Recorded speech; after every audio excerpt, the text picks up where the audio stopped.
નમસ્તે વિદ્યાર્થી મિત્રો, આજે આપણે ધોરણ 4 વિષય ગુજરાતી એમાં આપણે અગાઉ નવો પાઠ હું તો પૂછું બરાબર એક કાવ્ય હતું એ આપણે ભણી ગયા છે. હવે આપણે જે આપણા પાઠ્યપુસ્તકમાં પાઠ છે બરાબર પાઠની પાછળ આપણને પૂરક વાચન આપેલું છે. શું છે? પૂરક વાચન.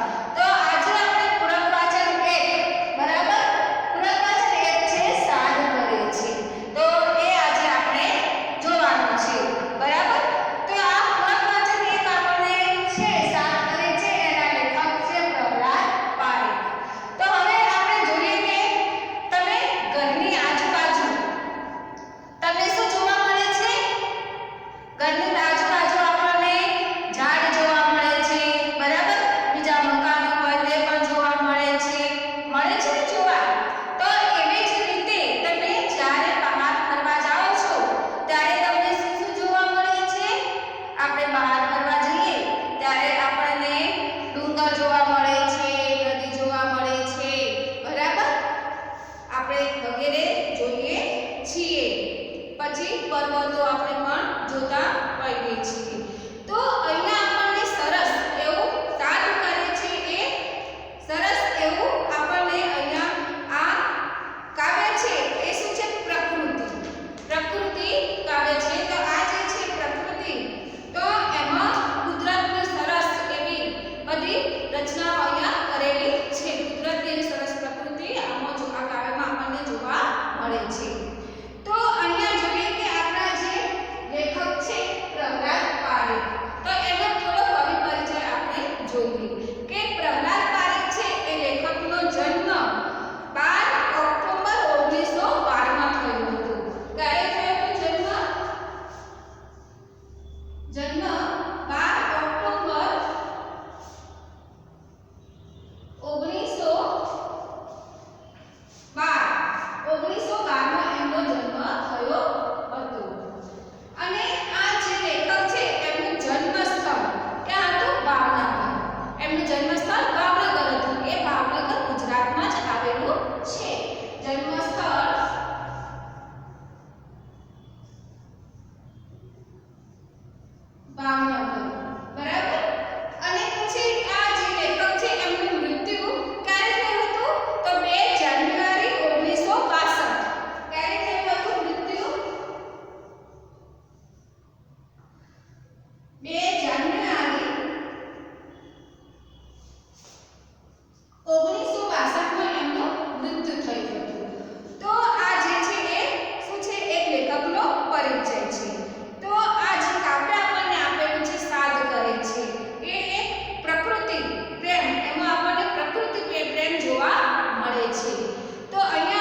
ભણવા ટાણે સાદ કરે છે નાનકડું એક તળાવ.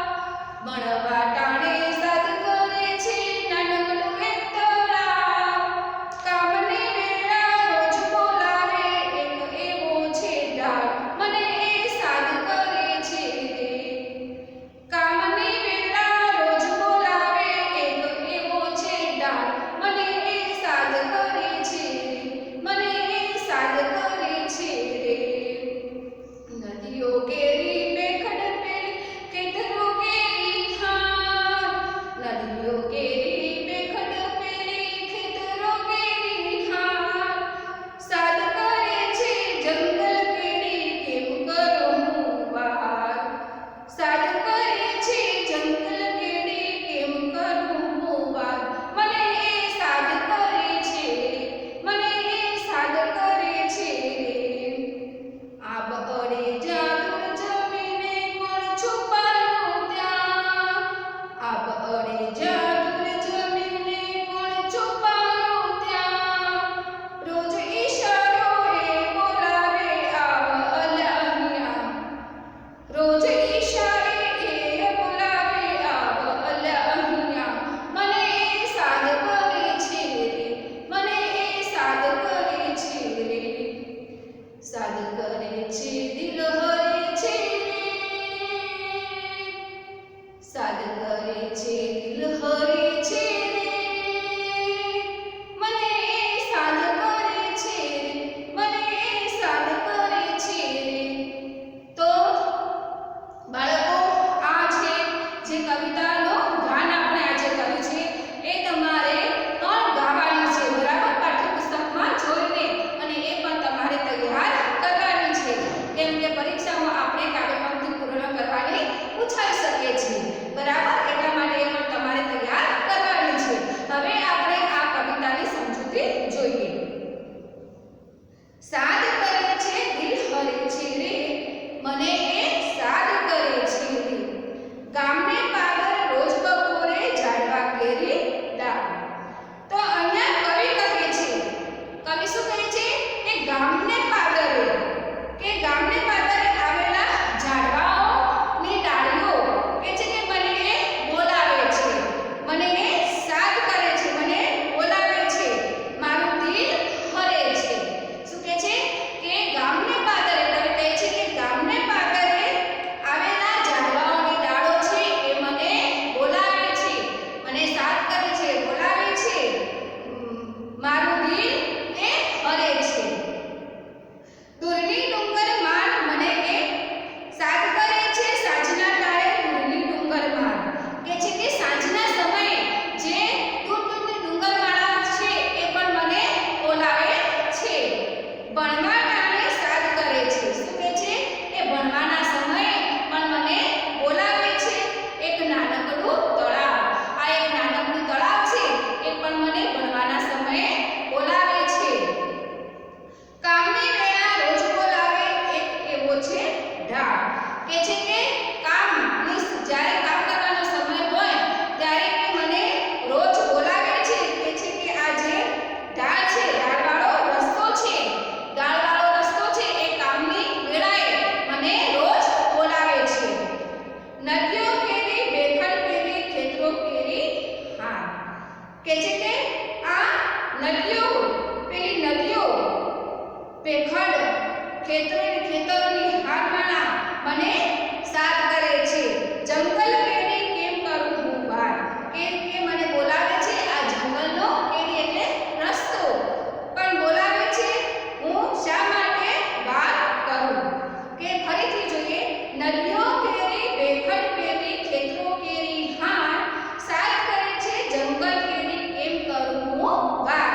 તો કે છે કે પેલી નદીઓ છે, બેખડો છે, ખેતરો